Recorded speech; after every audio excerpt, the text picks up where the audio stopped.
dapat nag-excel ka academically. Bay sa atin, kailangan mag-aral ka ng mabuti para magkaroon ka ng magandang trabaho, magandang buhay. Yun yung nag-create sa akin ng pressure tsaka fear na baka wala akong marating. So, Kasi karamihan nung nasa bilyaran is parang feeling tambay. Tambay, yes. Diba? Kasi inaral mo yung business. 1,000. Hindi ka ba natakot na isugal yung 12,000 sa bilyaran? Kasi nun, yung fear ko, yun din yung naging fuel ko para gawin or mahanap kung ano yung path para talaga sa akin.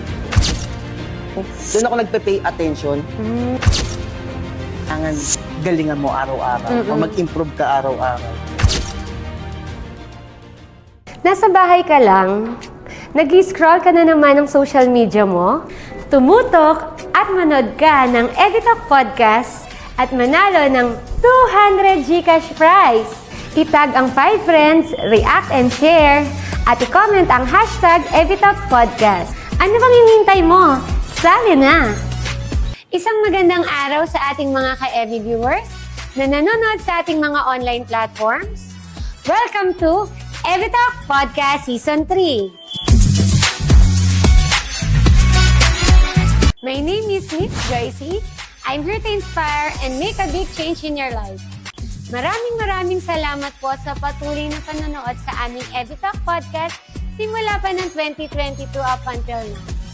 Maraming salamat mga ka-Evi dahil Season 3 na tayo at damang-dama namin ang inyong suporta. Kaya ano pang inaantay nyo? Tumutok at i-share ang live na ito. Excited na ba kayo kung sinong ating Evi guest for today? Alam ko, marami nang nag-aabang sa kanya. Hindi ko na patatagalin pa. Poging-pogi galing sa Cavite. He is the founder and CEO of Kaizen Pro Billiards. Let us all welcome Mr. Carl Vincent Dinglasan.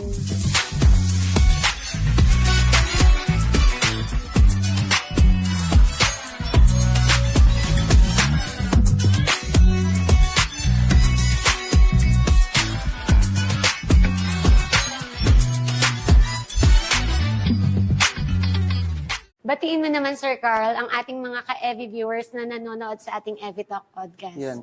Hello mga ka-Evi viewers, binabati ko din yung mga staff ng Kaizen Pro Billiards and also yung owner and CEO ng Miss Sid Beauty Lounge na nagdala din sa akin dito. Salamat sa paghatid. Wow, talagang full support Yes. talaga, no? Kamusta naman ang pagpunta nyo dito sa aming set? Smooth naman lahat, talagang align and destined na talagang mapunta kami talaga dito. Kasi wala naman kami naging aberya kahit bagyuhan din. Thank you so much, Sir Carl. Alam kong sobrang busy mo and grabe yung mga ginagawa mo ngayon. And yung mga viewers, gusto ka nilang makilala. Pero ngayon, inaabangan ng mga viewers yung story mo, inspiring story mo. And gusto ka nilang makilala kung sino nga ba si Sir Carl before maging CEO and founder ng Kaizen Pro Billiards. So bago ako mag-start mag-business, bago ako ma-hook up sa business, college student ako noon. So, isa ako dun sa mga estudyante na hindi alam kung ano yung gusto maging. So, pumasok lang ako sa college, yung course ko pinili ko dahil sumama lang ako sa mga friends ko. Talagang, nung high school pa lang kami, parang, kung saan ka papasok ng college? Dito ka sa Lyceum, sige, sama ako sa'yo. Tapos yung course, ginaya ko din para makasama ko lang yung mga friends ko. And during nung college time ko, hindi ko talaga alam kung ano yung gusto ko maging. Kasi parang, and yun din yung nag-ano sa akin ng pressure na parang baka wala akong marating kasi hindi ko nga alam kung ano yung gusto ko talaga sa buhay.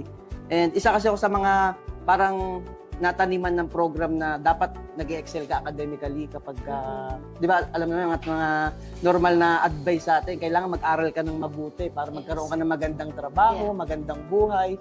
So, ayun na nga, di nung college ako, ang pinupuntahan ko lang lagi, parang gumagaan yung pakiramdam ko kapag tumatambay ako sa bilyaran. Ganun. Parang yun na lang yung nagiging escape ko. Kasi parang hindi talaga ako nag-excel academically. Parang hindi ako magaling dito. Hindi ko alam kung saan ako magaling. Yan. Pero during that time, wala kasi sa parang wala sa school yung mga nagtuturo about mga basic financial literacy, di ba? Wala naman sa school yun. Wala talaga. Kahit kung high school ako, wala din nagturo sa akin. So, during that time, parang nagse-self-study na ako. Parang dun ako na-hook up. Parang hindi alam ng mga kaibigan ko or ng mga parents ko. Parang mahilig ako manood sa YouTube about sa business, mga life advice din. And then yung pagtambay ko sa billiard table, hindi ko alam na yun na din pala yung magiging start ng journey ko sa pagbi-business. Kasi every time natatambay kami, nakikita ko yung flow ng pera doon sa billiard hall na pinaglalaroan namin. Di ba may tawag doon? Ano ba yun? Tong. Yung tong, yes. Yeah. Yun. So every time na magbabayad kami ng mga friends ko, and yung spatter naman yung tawag doon sa mga magbabantay ng bilyaran. Spatter ang tawag doon eh. Magbibigay kami ng bayad doon. So yung bayad, diretso doon sa cabinet ng may-ari. Yun yung pinakakahan nila. And every time na magbabayad ako, nakikita ko yung laman. Ang dami. Parang pasok din doon sa, di ba during that time nga nag-aaral na ako about sa business, parang gano'n. Ang mga tinuturo doon about sa savings, mag-create ka ng cash flow, passive income, and then yung passive income, doon ko nakita sa bilyaran na, uy, kailangan ko gawin din to. Kailangan ko din siguro bumili ng billiard table since hilig ko naman yon. So, bumili ako ng billiard table. And then, kung saan nanggaling yung pambili ko ng billiard table, galing lang yun sa savings ko. So, sa estudyante, mahirap ipunin yung 12,000. 12,000 pesos kasi yung unang naging capital ko para makabili ka ng isang second-hand na billiard table. So, para maipon ko yun, nagbabaon ako ng pack lunch. Hindi Di usual. ba nung college, hindi naman yan, parang pag nagbaon ka, parang teka lang, wala ba siyang pera? Oo, hindi usual yun kasi siyempre, nasa university Nasa ka. university ka. Tapos, Lalo sa Lyceum, sa private Oo, school. parang maglalabas, sila kakain ng masasarap sa cafeteria, ikaw maglalabas ka ng baon. Pero during that time, wala akong pakialam eh. Parang, kayo, bahala kayo kasi kaya ko naman dalhin. And wala din alam yung mga classmate ko kung ba't ko ginagawa yun. And then, hindi din sapat yung yung pag-iipon from savings. Kasi isang taon ko inipon yun eh. Umi-extra din ako dun sa papa ko na nagtatrabaho kasi siya sa hotel, and aside from that, nag-aano din siya, may sideline din siya na parang nagdi-deliver or supplier siya ng prutas sa iba't ibang hotel sa Manila. So, sumasama ako, gumigising ako ng 2 a.m. or 3 a.m. Sasama ako para tulungan siya, then bibigyan niya ako ng 200 pesos.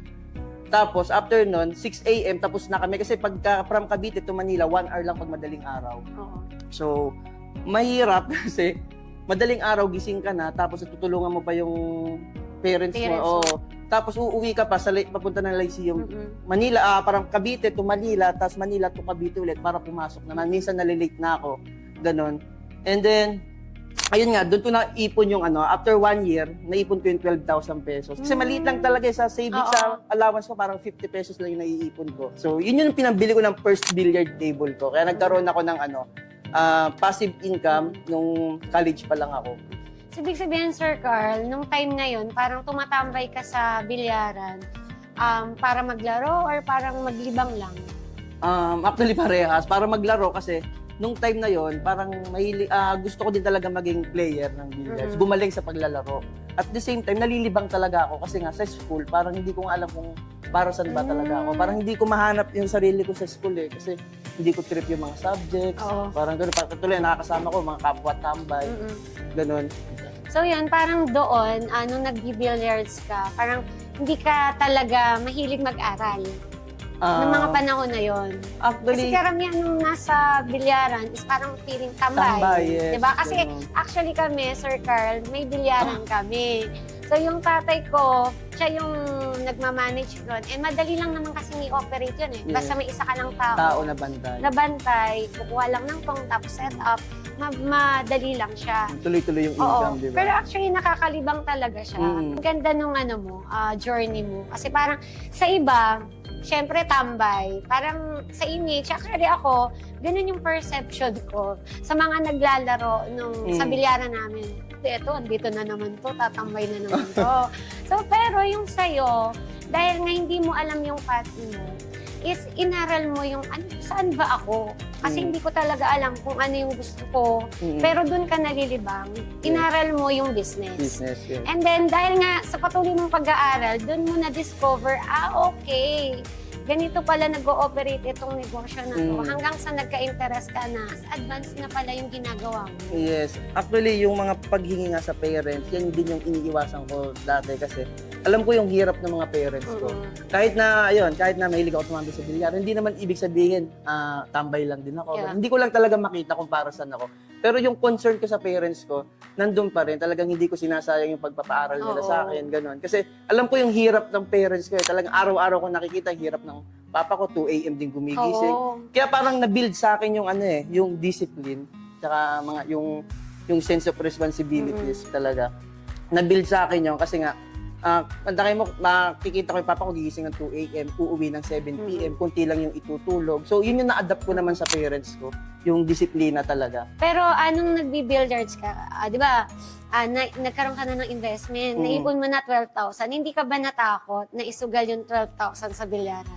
Actually, hindi. Kasi 1 year ko inipon yun eh. So, Oo, syempre 1 year mo yung pinaghirapan at tinipid. Kaya talaga nung nakuha ko, wala talaga akong kahit konting kaba. Kasi alam kong tama yung ginagawa ko.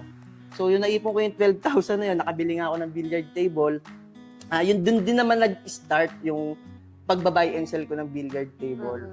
So, Paano naman nagsimula ang buy and sell? nag-start yun, parang summer break nun.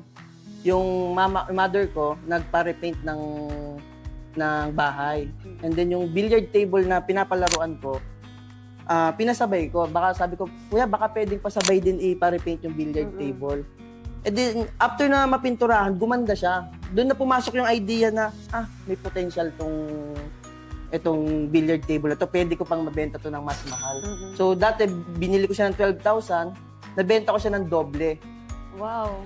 Pero Nadoble yung pera mo. kumita pa ako doon, ha? Nagamit ko na yung billiard table, tapos nabenta ko pa ng doble. So, ginawa ko doon sa doble na, ginawa ko doon sa 24,000, bumili ulit ako ng 2 billiard table na second hand. So, yung isa, ganun pa rin, pinalaruan ko. Yung isa naman, May nag-ooperate na. may nag-ooperate na, para tuloy-tuloy pa rin yung pasok ng income. Yung isa naman, pina-repair ko or pina-recondition ko. So, may parang, sa akin din nag-umpisa yung term dati sa mga buy and sell ng billiard table na refurbished billiard table. So, nire-refurbish ko yung billiard table para maging good as new. Parang doon, kasi isa din dun sa mga sa mga natutunan ko na nung time na nag-aaral ako sa business na buy low, sell high. So, na-apply ko siya doon. So, lahat kasi na natututunan ko sa business na mga basic, ina-apply ko naman doon sa billiard business ko. Ibig sabihin, Sir Carl, yung journey mo sa billiards, wala talagang hiningi ka sa parents mo. Wala talagang zero. Sariling sikap mo talaga sariling siya. sikap ko talaga. Kasi parang binild up nga kami ng parents namin dati na talagang kung gusto mo, paghirapan mo. So, hindi naman kasi kami mayaman dati, pero hindi din naman kami mahirap. Parang nandun Sakto lang, lang. sakto lang. Kasi yung parents ko, yung papa ko, yung talagang dumaan sa hirap talaga. Kaya strict siya sa pagdating sa amin sa pagpapalaki. About sa pera, na kailangan mong paghirapan para makuha mo. Hindi naman yung isa sa pinagpapasalamat ko sa parents namin na hindi kami masyadong na-spoil. Ganon. Maganda yun na naranasan mo nga yung ganung hirap. Kasi, like, sa tingin mo, kung hindi mo pinagdaanan yun, di ba? Kung na-spoiled ka ng parents mo, hindi mo magagawang mag-raise. Yes. Hindi mo hanapin yung, ano ba yung pwede makapagpabago ng buhay ko. Parang, ang nangyari kasi nun, yung peer ko, yun din yung naging fuel ko para gawin or mahanap kung ano yung path para talaga sa akin. Actually, kahit ang course ko about sa cruise line kasi, so sa cruise ship dapat mag-work, mag-ganon. Parang hindi ko makita na kaya ko ba pumasa dito sa interview, kailangan magaling ka dito. So, naghanap ako ng way kung para saan ba talaga ako dapat. So, doon ko nga nakita yung pagbi-business. And iba ang laro dito sa pagbi-business. Alam niyo na, Miss Joyce, di ba? Iba ang paglalaro dito. Hindi katulad ng normal na trabaho, na pagiging empleyado. Dito, kahit wala kang skill sa math, sa accounting, pwede ka mag-hire para gawin para sa'yo yun.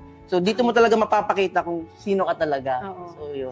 And ang maganda lang sa'yo is andun pa rin yung nag-aaral ka. Yes. Pero ibang path. Ibang path, yes. Oo, kasi yun nga, yung nakasanayan natin na mag-aral ka para magtrabaho. Pero ito, mag-aaral ka para sa gusto mo mangyari sa buhay mo na pwedeng makapag-change ng life mo. Yes. And isa din pala sa naging eye-opener ko nung college ako. Yung prof ko nung college na si Sir Dennis, siya yung nag-open sa akin about sa business. So, doon ko na-discover yung sarili ko na hindi lang pala talaga ako interesado sa mga ganitong subjects. Kasi every time na nag-i-speak up siya, doon ako nagpe-pay attention.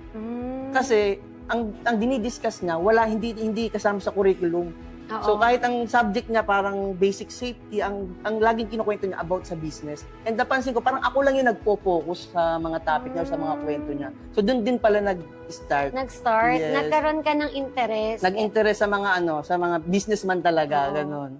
So yun, Sir Carl, di ba kanina nakwento mo na meron kang isang bilyaran, tapos pinaayos mo siya. Yes. Nagtuloy-tuloy yung buy and sell business mo Yes, habang talaga. may nag-ooperate ka. Yes, so nadoble yung income ko noon. Napilitan ako matutunan magbenta, Mm-mm. makipag-usap sa tao kahit sobrang kabado na ako. Mm-mm. At humarap sa mga responsibilidad dahil ang pagbebenta, meron niyang mga back jobs, Yes. may mga errors yan. Mm-mm. So, paano mo haharapin yung client mo kapag ka nagre-reklamo na? So, marami talaga akong skills na natutunan sa pagbe-business talaga. Mm-mm. So, doon lang din lumabas yung mga bagay na hindi ko akalain na kaya ko gawin, pero Mm-mm. nagawa ko pala. Tsaka yung rejections Ay. pag nagbebenta, di ba? Yes. So, doon ka matututo. Kasi once na nare-reject ka at nagpe-fail ka, doon ka matututo. Yes. And dahil na-reject ka, babawi ka. Babawi ka. Tama ba? Yes. Pag, ay, hindi ko yan kukunin. Parang nandun yung manggigigil ka. Actually, ilang beses na rin sa business, habang tinatahak ko ngayon buy and sell, parang ilang beses na ako pwede dapat tumigil. Kung siguro normal na tao or hindi sanay sa hirap, talagang titigilan na niya. Pero ako talagang pinili ko ituloy kahit minsan lugi na or parang wala nang kinikita, pinipilit ko pa rin ituloy. Parang Dumating ka rin sa point na gano'n na sobrang, nalulugi ka yes, din. sobrang dami talagang point na wala na talagang kinita, minsan negative na. Mm-mm. Talagang hindi ko na alam kung saan kukuhanin yung pera. Pero pinilit ko pa rin ituloy. Kasi naniniwala ako dun sa sa tinahak ko na path. Kasi hindi Yes. naman sa akin ibibigay yan kung hindi ko kaya, di ba? Mm-mm. Parang ganun. Yes. And ang maganda sa'yo, andun yung talagang paniniwala mo sa negosyo na pinasok mo. Sir Carl, di ba nabanggit mo kanina na nung mga may struggles ka, nahirapan ka kasi lugi na, nung tinuloy-tuloy mo ba, anong nangyari sa'yo? Kasi ako, naniniwala ako na kung alam mong tama yung ginagawa mo or align ka, talagang ibibigay talaga ni Lord para sa iyo. Mm-mm. So, ganun lang din naman yung nangyari sa akin eh. Wala din naman nagturo sa akin na parang wala akong mentor sa business eh. So, Oo. talagang lahat pinag-aralan ko lang ng sarili ko. So, nandun na din kasama sa natutunan ko na mag-focus ka lang kung ano yung nandyan ngayon. So, yun lang yung meron ako ng time na yun. Oo. Wala naman akong ibang source of income. Hindi din naman ako umaasa sa parents ko. Mm-mm. So, wala akong choice kundi ituloy talaga kung ano yung naumpisahan ko. And titigil lang ako kapag tumigil din siguro yung buhay ko. Kasi habang buhay ka, talagang kailangan mo i-push through yung tinatahak mong path eh. So, ibig sabihin, nakita mo ba na lalaki talaga yung yung business? Actually, na nung tinahak mo? time na yon, nasa loob ko, alam ko talagang may pupuntahan tong business na to. Mm-mm. Talagang kailangan lang unti-untiin lang. So, hindi ko minamadali din yung mga bagay-bagay nung time na yon. Pero alam kong may pupuntahan kahit ang dami nang hindi naniniwala. Parang may nagsasabi pa na may mararating ba yan eh? Bilyaran yan. Parang Oo. iba kasi yung perception ng mga tao sa Iba yung tingin ng mga tao pag sinabing bilyaran, tulad nga nasabi niya, parang pangtambay, Oo. ganun. Hindi naman yun yung idea ko Yeah. sa isip ko. Ang idea ko, parang lumaki siya, naging ako mismo yung supplier ng billiard Oo. table. Pero hindi ko pwede sabihin sa ibang tao yun kasi Oo. sino maniniwala Wala sa pa akin nung kasi. time na yun? Oo, Oo. wala namang maniniwala sa akin. So, kinip ko na lang sa sarili ko yun. Hanggang yun nga, napatunayan ko naman na may mararating talaga yung tinatahak Oo. ng path. Tsaka nakita mo rin kasi yung purpose ng bilyaran. Actually, yung bilyaran, hindi siya biro. Yung Yes. billiard table, Table, yes. may value talaga siya. Yes. Hindi siya ordinary na bibili ka lang ng bola. Yes, mahal Mahal talaga. siya, Yes, oo. mahal talaga. As a contribution din sa billiard community, nag-share kami ng mga contents about billiards. Yun, sa may mga matututunan din kayo kahit paano about sa billiards. And Sir Carl, kailan mo naisip, di ba, sa journey mo na down ka, pero tinuloy mo hanggang sa umokay na ulit yung negosyo, kailan mo naisip na mag-expand? Palakihin na talaga yung negosyo mo, Yes. kahit yung ibang tao hindi naniniwala sa'yo. Yes, ito na yung time na 'di ba nagba-buy and sell kami. May mga tao na ako, may mga gumagawa na ng billiard table, nagre-repaint. So marami na rin kaming na-hire na tao nung time na yon. And siyempre ako nung time na yun, kasama ako sa transaction eh.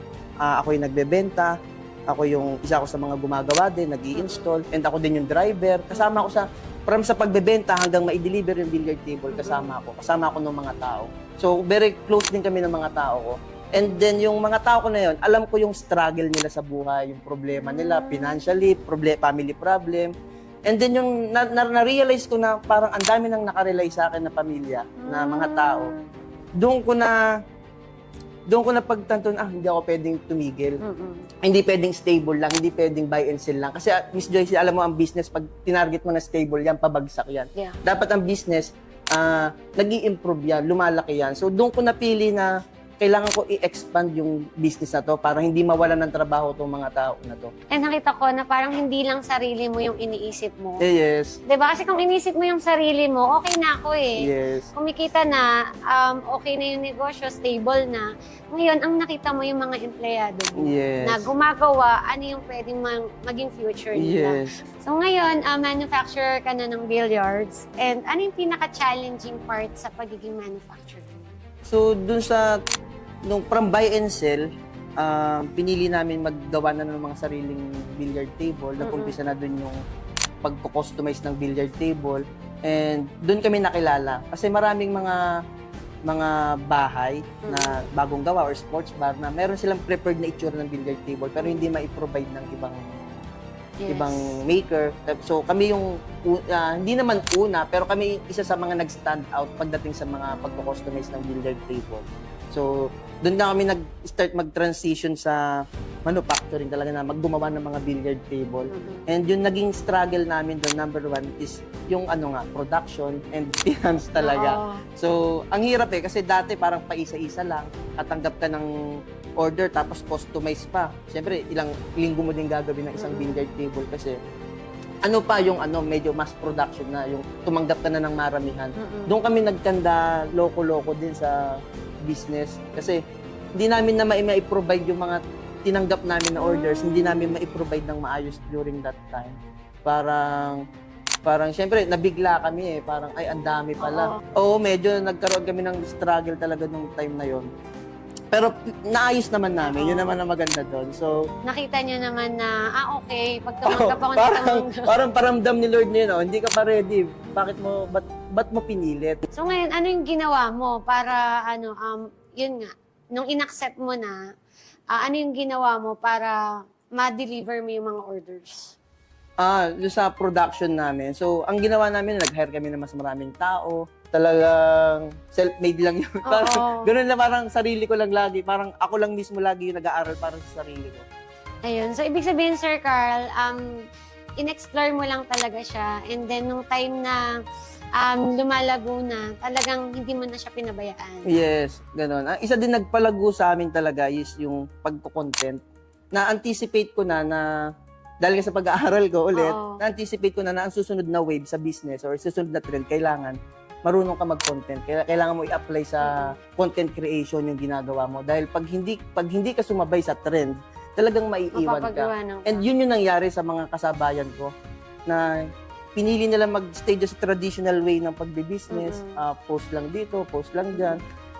Doon ko na sila naiwan talaga. And then, ano yung ginawa mo? Kasi sabi mo kanina, kayo yung parang may edge sa billiards. Kasi the usual na billiards, wala talaga siyang parang ordinary billiard. Parang may standard na sinusunod. Standard. Ito lang yung itsura ng billiard At saka table. ganito siya kalaki. Yes. So, yung sa'yo, ano yung ginawa mong kakaiba sa billiard table? Bakit marami ang napuhok sa inyo na maganda talaga yung mga gawa? First is yung design. Masusunod kung ano yung gusto mo. As much as kaya namin, gagawin namin. Pangalawa, ito yung isa sa mga ginawa namin talaga na makakapag-customize kami ng billiard table na naaayon sa size ng bahay mo o sa size ng pwesto na prepared mo. Kasi maraming hindi nakakabili ng billiard table dahil hindi kasya yung standard na billiard table. Yes. Let's say sa isang room, gusto mo lagyan ng billiard table. Paano mo siya lalagyan ng standard billiard table? Sakop na lahat yung sakop area. Na nga lahat ng area. Wala na. Oo. Ngayon, may mga gumagawa ng mga small size ng billiard table pero yung playing condition niya, hindi na same ng mga standard billiard table. Maliit rin yung bola. Yes. Parang laruan na lang talaga Laruan siya. na lang, Oo. Ang ginawa namin, gumawa kami ng billiard table na customize yung size pero yung playing experience same doon sa standard na billiard table. So, doon naman yung naging edge talaga namin kaysa doon sa ibang maker. And then yung quality. Kasi Yes. nakita ko yung gawa nyo Yes. sa Miss Sid Beauty Lounge. Oo. Nakita ko, ay, naging yung Dining table. dining table, naging Billiard bilyaran. table. Yan. So parang habang naghihintay si MC sa akin, habang nagpapaganda ako, naglalaro sila. So parang, okay, ang Yes. galing. Yun din yung isang naisip namin para ma-maximize nyo yung space ng bahay nyo. Mm-mm. Pwede nyo siyang gawing replacement as, pwede kayo magtayo ng dining table pero magiging billiard table yan. Oo. Ang maganda lang sa'yo, meron kang mga gumagawa na Yes. inaalagaan mo. Yes, ganon. Oo.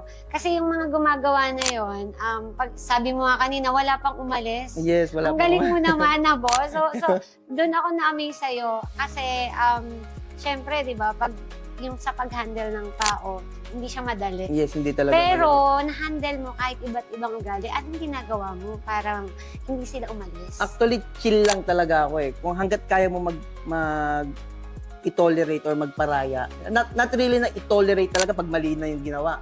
Hindi mo pa rin papansinin. Mm-mm. Pero ako chill lang ako lalo na pag nagkakamali yung mga tao ko. Hindi ko sila pinapagalitan. Kasi yung iba nakita ko, pagka nagkamali yung tao sa ibang business, talaga pinapagalitan nila, pinagbabayad nila ng ganito. Ako, nung time na kasi medyo bata pa rin ako eh, parang masyado nga akong attached sa mga tao. So pag nagkamali sila, hanggat kaya ayusin, inaayos namin. Ngayon, nagkaroon ka na ng communication sa kanila. Yes, ngayon syempre iba na ngayon yung system ngayon. Mm-mm. Meron ng department na magha-handle ng ganyan, yung manager mo. Along the way na nagne-negosyo ka and ngayon nga na naging manufacturer ka na ng billiards, ano yung mga biggest challenges na pinagdaanan mo? Eto, nakakatuwa, no? Dahil kanina, di ba, ang tanong mo, ano yung nag-push sa akin para mag-expand ng business? Yeah. Yung mga tao ko nga. Ngayon na nag-expand na kami, nagpo-produce na kami ng mga billiard tables, ang biggest na kinaharap namin ngayon, mga tao.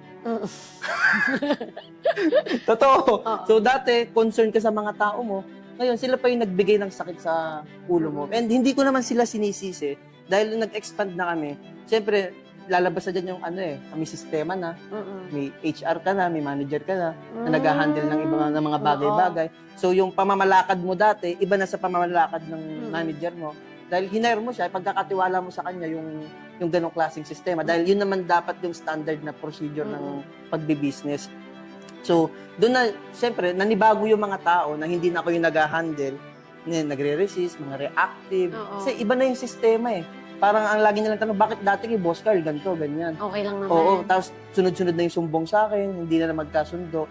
And yun talaga yung naging struggle namin na kauna-unahan namin struggle mga tao. Talaga naglabasan na yung mga attitudes.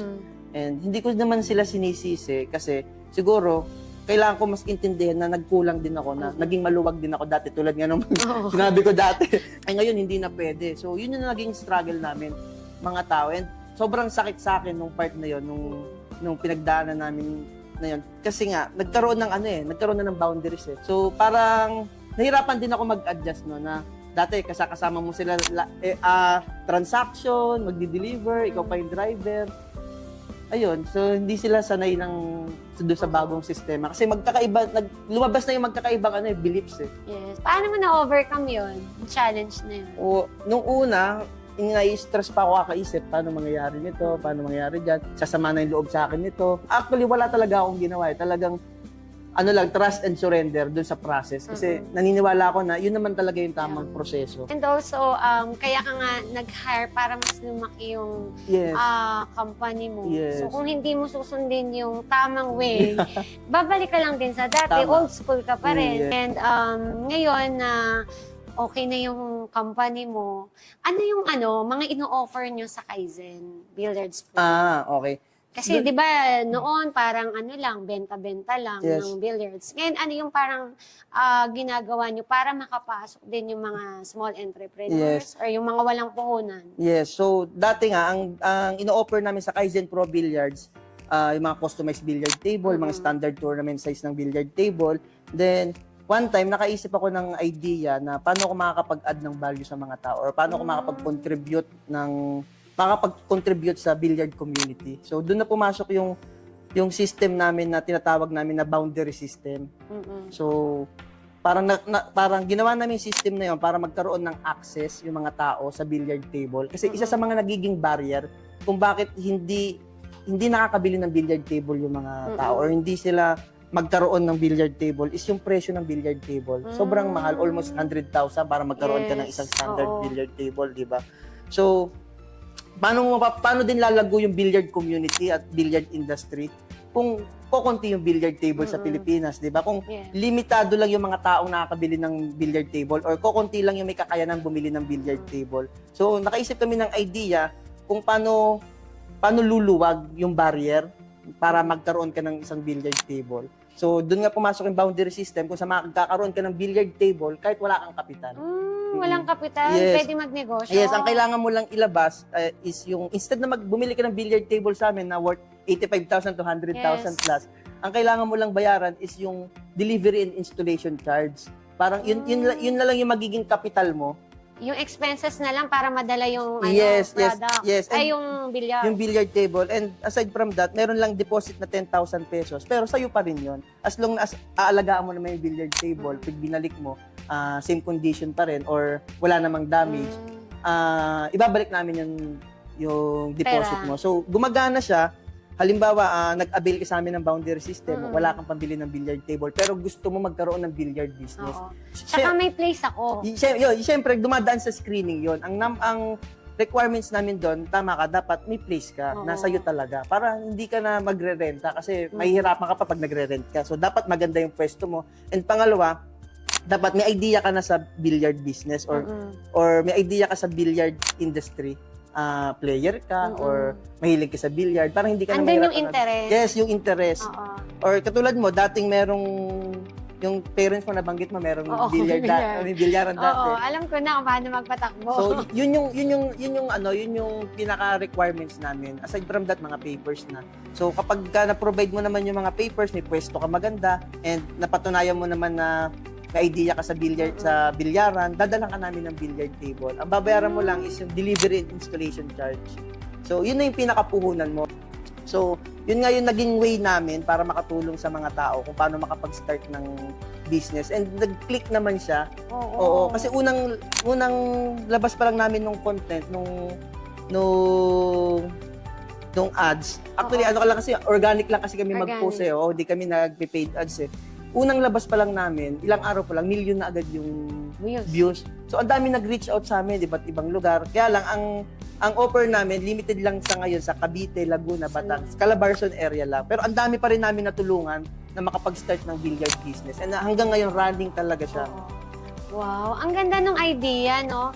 Actually, kung halimbawa mahilig ka rin talaga sa billiards, tapos gusto mo magkaroon, kaya mo i-operate yun eh, no? Yung end kasi nun, ang talagang target namin doon, kailangan makapag-own ka din ng sarili mong billiard table gamit ng program namin. So, pag nag-prosper sa yun, within, let's say, 3 to 4 months, nag-prosper na, kumikita, pwede ko ba itong i-rent to own na lang? Pwede yun. Ano naman, Sir Carl, yung secret to success na from a student and then hanggang sa naging entrepreneur ka? Para sa'yo, ano yung sekreto mo? Okay, para sa akin, hindi naman siya secret, pero in-apply ko kasi yung principle na continuous improvement.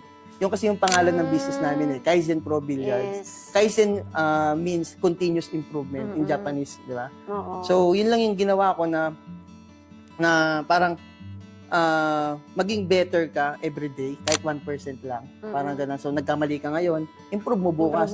Palpak yung delivery nyo ngayon, i-improve nyo anong mali, pag-usapan nyo. Kailangan dapat daily nag-i-improve ka. And kung wala na naman palpak, mag-improve ka pa din. Ganun yung in-apply ko talaga. Ang ganda nung nung meaning ng company mo. Yes. Kaya talagang patuloy kayong lumalago. Yes. Kasi continuous improvement. Pangalan mismo ng business namin, yung nagre-remind sa amin na kailangan galingan mo araw-araw o mag-improve ka araw-araw. Sir Carl, sa buong journey mo ng pagiging entrepreneur, ano yung important lessons na natutunan mo?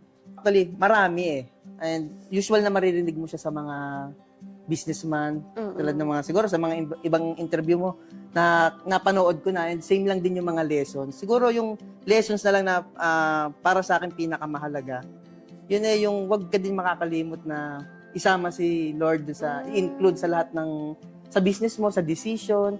Pag napaulanan ka ng blessing, magpasalamat ka, maging grateful ka. Pag may problema ka, mag-pray ka. Parang iba kapag kasi sinamahan mo ng prayer or yung gratitude. Pag nagpasalamat ka, simpleng bagay na dumating sa'yo, pag nagpasalamat ka, iba yung pakiramdam eh. Oo. 'Di ba? Parang ang gaan. Tama yun, Sir Carl, no, na, di ba, tayo naman, entrepreneur, hindi talaga nauubusan ng problem. Oo. Lagi may susulpot at susulpot Oo. talagang problema. Pero yun yung maganda na kailangan grateful tayo kay God na andyan lang yung problem, pero meron at meron tayong blessings na dumadating. Sir Carl, ano naman yung maipapayo mo sa mga kabataan na gusto rin nilang maging negosyante, Okay. magkaroon ng business, at yung passion nila yung gusto nilang tahakin? Okay. Katulad mo na oo. parang nawili ka sa Mm-mm. billiard, ito yung naging business. Siguro sa mga kabataan na gusto mag-start ng business, kung passion man nila yan or hindi, basta mag-i-start sila, ang mapapayo ko siguro yung discipline sa katawan. Kasi yung payo, libre na sa internet yan. Mm. Chat GPT mo lang yan. Madali na Nandiyan ngayon. AI lang. May pattern na kung paano ka magiging successful. Ang tanong, paano mo gagawin yun kung wala ka naman disiplina sa sarili mo? 'Di ba? Parang eto na, binigay na ng, halimbawa, may nagbigay na sa'yo ng pinakamagaling na businessman, ito ang gawin mo. Ang tanong, gagawin mo ba yan o hindi? Alam mo na. So, hindi mo gagawin yon kung hindi ka disiplinado, kung wala kang disiplina sa katawan mo. So, naniniwala ako na isa sa mga bagay na kailangan mong buuin sa sarili mo para maging successful is yung pagiging disiplinado. And yan yung pinagpapasalamat ko sa parents ko na talagang itinuro nila sa amin yung pagiging disiplinado. Mapapayo ko, matuto kayo gumising ng maaga. So, once na gumising kayo ng maaga na hindi usual na gising ng mga kabataan, lamang na kayo doon. So, kung ang usual na estudyante na katulad nyo, bumabangon ng 6 a.m., try nyo bumangon ng 4 a.m., mas mamamaximize nyo yung araw nyo. Doon nyo maiisip yung mga pwede nyong gawin. Kasi mas fresh yung utak nun eh, pag gano'n. Tsaka Sir Carl, pag tanghali ng gising, ang bigat sa katawan. Yes. Wala na. Tapos parang yung energy mo, boost na kahit wala ka pang ginagawa. Yes. Di ba? Unlike nga yung sa maaga, fresh na fresh ang aga, hindi pa nasikat yung araw, buhay na buhay yung Buhay na diwa buhay. mo, di ba? Ang pinaka-advice ni Sir Carl ay gumising ng maaga. Kaya kung tanghali kang magising at gusto mo magnegosyo, ay mag-isip-isip Yes. ka. Kasi si Sir Carl ay bata pa lang, 2 a.m. gising Yes. na. Nagtatrabaho na. Thank you, Sir Carl, for sharing with us your inspirational story na talaga namang kapupulutan ng aral at pag-asa ng bawat isa. At before ka tuluyan na magpaalam, baka may gusto ka pang batiin at i-promote. Yan, so binabati ko yung mga solid ka-breaks dyan, mga followers namin sa Kaizen Pro Billiards. And sa mga gusto mag-start ng business dyan, kahit wala kayong kapital, pwede kayong mag-reach out sa Kaizen Pro Billiards para maumpisa na natin yung pangarap mong billiard business. Wow, ayan, sa mga walang kapital, andito si Sir Carl. Basta andun yung interest mo Yes. na magkaroon ng negosyong billiards, Yes. tutulungan ka ni Sir Carl. And thank you so much, Sir Carl. Ang dami ko ring natutunan. So yun, sa nanalo sa aming pa-Gcash, abangan nyo na lamang sa aming EduTalk podcast page. I hope may natutunan kayo at na-inspired kayo, lalo na sa pag-abot ng inyong mga pangarap. Again, my name is Miss Joycey. See you on our next EduTalk Podcast Season 3.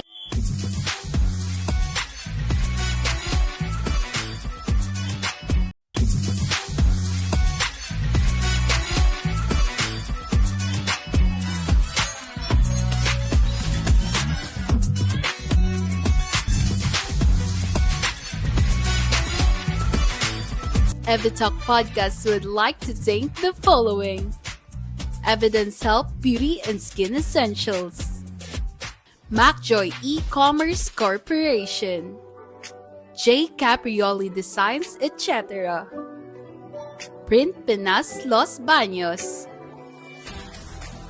Mugs Photo and Films,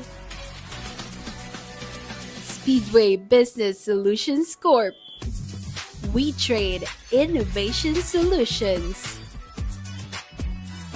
Hello Eve, Germike Packaging Supplies Trading Incorporated, The Wise Owl Studios, Hisopos Global, Via Juana Distribution, Beauty Co., Miss Seed Beauty Lounge, Skin Amazing, Queen Boss Society, King Boss Club, Gig Sportswear,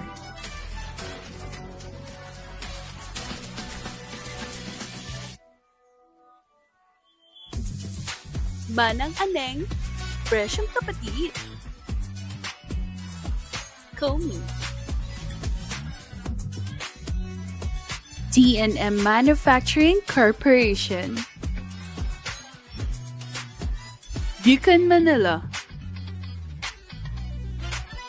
Divine Touch Makeup Artistry, RF Proactive Marketing Global Incorporated, Aura Beauty and Wellness, in partnership with Gutierrez Media Productions, Pinoy Extreme, Pasyal Tayo.